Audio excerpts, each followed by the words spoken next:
Samadhamam Devim Saraswatim Vyasam Tato Jayamudirayet Shrinvantam Svakatha Krishna Punya Shravana Kirtana Hridyantasto Hyavadrani Vidunoti Suhimsatam Nastaprayev Sabhadreshu Nityam Bhagavata Sevaya Bhagavati Utamashloke Bhaktir Bhavati Naistiki. Reading from Srimad Bhagavatam, 3rd Canto, Part 2, Chapter 33, Activities of Kapila, Text 7. Ahovatasva pachoto gariyan, jik jik bagre vartate namatuvyam, tepustapaste juhu vahu shasnun arya, brahma nuchur nama grinantite, gnigranti yate.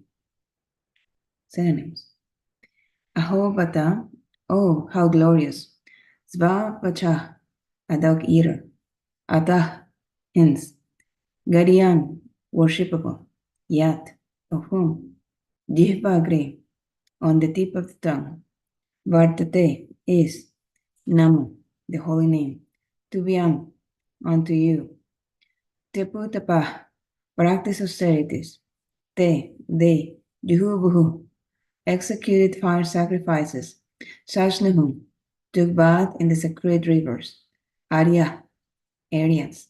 Brahma Anuju, study the Vedas. Nama, the holy name.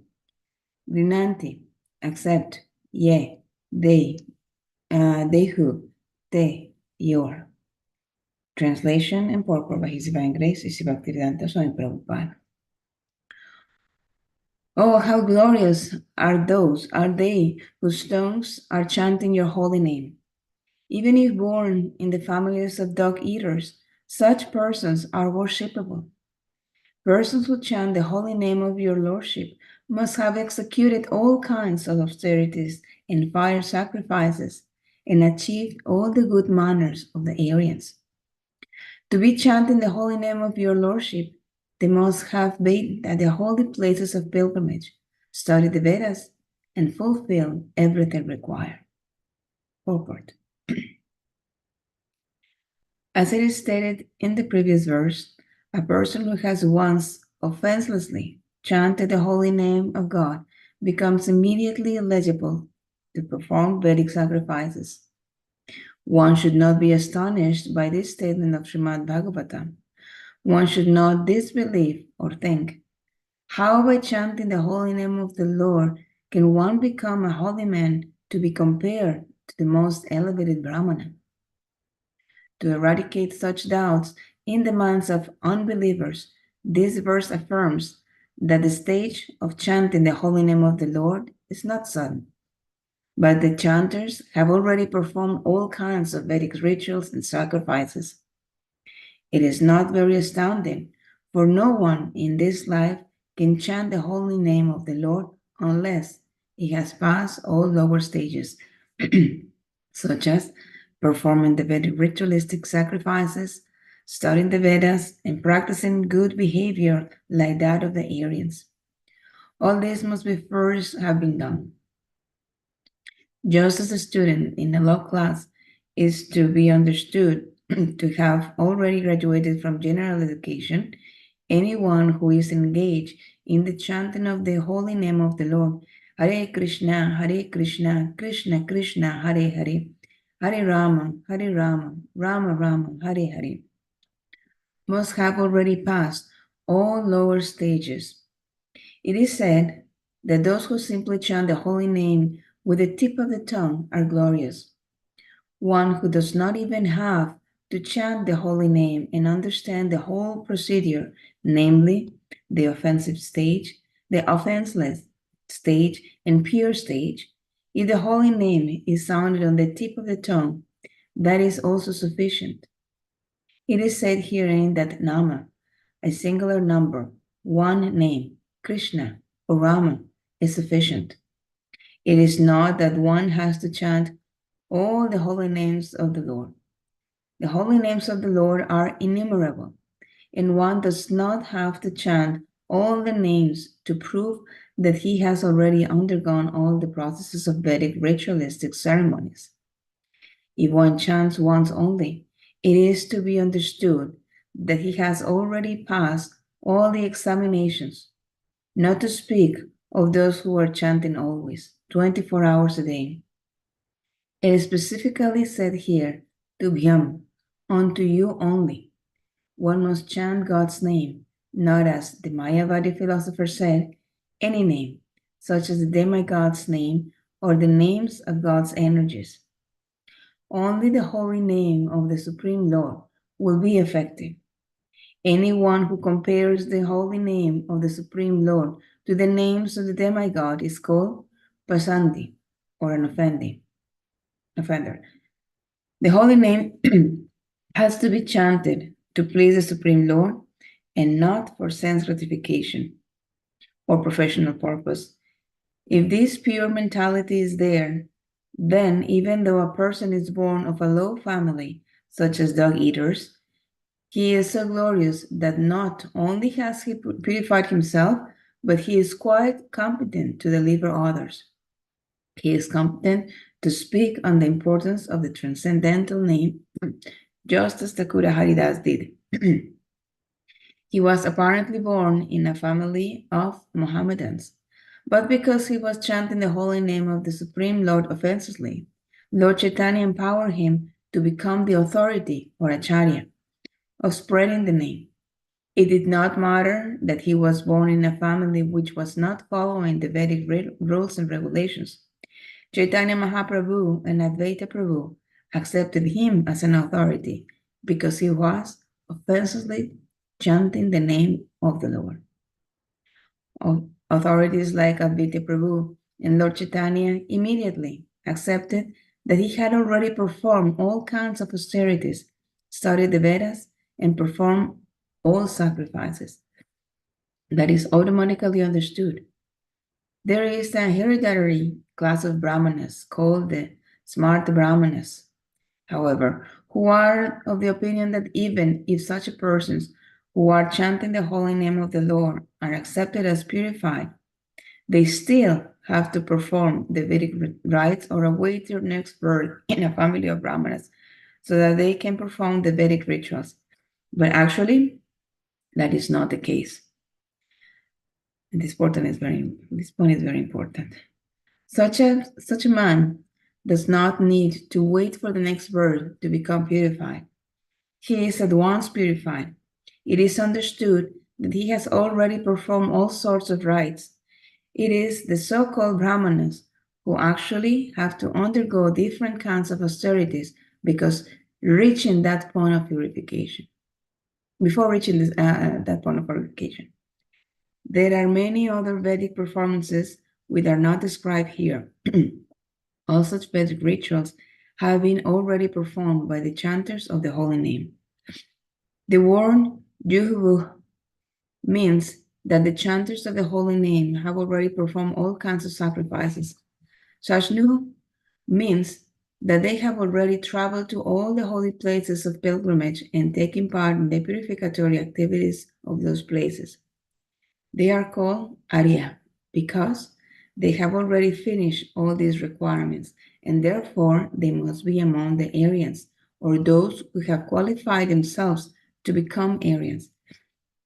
Aryan refers to those who are civilized, whose manners are regulated according to the Vedic rituals. Any devotee who is chanting the holy name of the Lord is the best kind of Aryan. Unless one studies the Vedas, one cannot become an Aryan, but it is automatically understood that the chanters have already studied all the Vedic literature. The specific word used here is anuchu, which means that because they have already completed all those recommended acts, they have become qualified to be spiritual masters. The very word dinanti, which is used in this verse, means to be already established in the perfectional stage of ritualistic performances.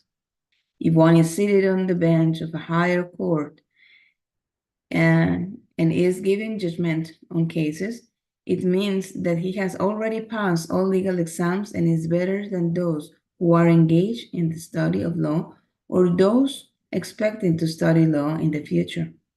In a similar way, persons who are chanting the holy name are transcendental to those who are factually performing the Vedic rituals and those who expect to be qualified. Or, in other words, those who are born in families of Brahmanas but have not yet undergone the reformatory processes and who therefore expect to study the Vedic rituals and perform the sacrifices in the future. There are many Vedic statements in different places saying that anyone can chant the holy names of the Lord, becomes immediately freed from conditional life, and that anyone who hears the holy name of the Lord, even though born in a family of dog eaters, also becomes liberated from the clutches of material entanglement. Namo Vishnu Padaya Krishna Prasthaya Bhutare Srimati Bhaktivedanta Swami Namine Namaste Saraswati Devi Gauravani Pracharine Nirvishesha Sunnavadya Pachatare Satarine Anahata Prayasena Prabhu Sadasitushtaye Sankirtan Pravatyarte Hate Gurve Namaha Om Agyanati Manandasya Yananjala Shalakya Chakshanu Militam Janatasmai Shri Gurve Namaha Jai Shri Krishna Chaitanya Prabhu Nityananda Shri Advaita Gadadhar Shivasari Guru Bhakta Hare Krishna, Krishna Krishna, Hare Hare, Hare Rama, Rama Rama, Hare Hare. Good morning. Thank you all for joining. I'm once again grateful for giving me the opportunity to serve my Guru Maharaj, Srimad Bhagavatam, in this wonderful yatra, and in the process, a drop of nectar to purify my heart. Goodness. So yesterday, Nama Priya Mataji shared a very nice personal realization and very appropriate one to demonstrate the practical engagement when we sincerely embrace the holy name and the understanding behind the instructions from either literal incarnation of the Lord in the form of Bhagavad Gita, Srimad Bhagavatam, Shastra, Guru and Sadhu. As confirmed by Srila Prabhupada, Lord Chaitanya's teachings are identical to those given by Lord Kapila, the original propounder of Sankhya Yoga. So this authorized system of yoga recommends meditation on the transcendental form of the Lord. Lord Chaitanya instructed the mass of people in the Sankhya philosophy of Achintya Veda Veda Tattva, which maintains that the Supreme Lord is simultaneously one with and different from his creation. Lord Chaitanya taught this philosophy through the chanting of the holy name of the Lord. He taught that the holy name of the Lord is the sound incarnation of the Lord, and then says the Lord is the absolute whole. There is no difference between his holy name and his transcendental form. So by chanting the holy name of the Lord, one can directly associate with the Supreme Lord by sound vibration. As one practices the sound vibration, he passes through 3 stages of development: the offensive stage, the clearing stage, and the transcendental stage. In the offensive stage, one may desire all kinds of material happiness, but in the second stage, one becomes clear of all material contamination. When one is situated on the transcendental stage, he attains the most coveted position, the stage of loving God. And this is what we are all try to work towards, Prema Bhakti. And Lord Chaitanya taught that this is the highest stage for all human beings. So we should never take for granted this human form, to take advantage rather. We don't want to go back in any of the miserable forms of life. And it is also not a coincidence that Lord Chaitanya himself gave these instructions. Chaitanya means what? Living force. So he who is the living force of the entire creation has given such important instruction for the benefit of humanity. The first thing that comes to my mind after reading text 7 is, of course, ISKCON. So Lord Chaitanya himself declares, let this congregational chanting of the holy name be especially glorified. And it's described in the first verse, right? Cheto darpanamajanam babamahadavagnirvapanam Shreyah kairava chandrika vitaranam vidya vadhu jeevanam Anandam buddhivardhanam pratipadam purnamritasvadanam Sarvatma snapanam param vijayate Sri Krishna Sankirtanam. Let there be all victory for the chanting of the holy name of Krishna, which can cleanse the mirror of the heart and stop the miseries of blazing fire of material existence. That chanting is the waxing moon that spreads the white lotus of good fortune for all living entities. It is the life and soul of all education. The chanting of the holy name of Krishna expands the blissful ocean of transcendental life. It gives the cooling effect to everyone and enables us to taste the fully nectar at every step. The holy name is so powerful that just by uttering such name will remove anarthas accumulated for years and will allow us to connect to the Lord, who is eagerly waiting for us. And once we are back home, back to Godhead, we will never return. So no more birth, old age, disease, death. That cycle will stop. The holy name is meant for everyone, for humanity at large. Just like the rays of the moon reach every corner in the world, so does the mercy of the holy name. And once we are ready and able to receive this nectar, our anxieties will be gone. For the chanting of the holy name is always victorious, even in the material world. In Chaitanya Charitamrita, Lila 2014, the Lord confirms the result of chanting is that one awakens his love for Krishna and tastes transcendental bliss. Ultimately, one attains the association of Krishna and engages in his devotional service as if immersing himself in a great ocean of love. And then the Lord himself said, he prays, right? My Lord, O Supreme Personality of Godhead, in your holy name there are all good fortune for all living entities.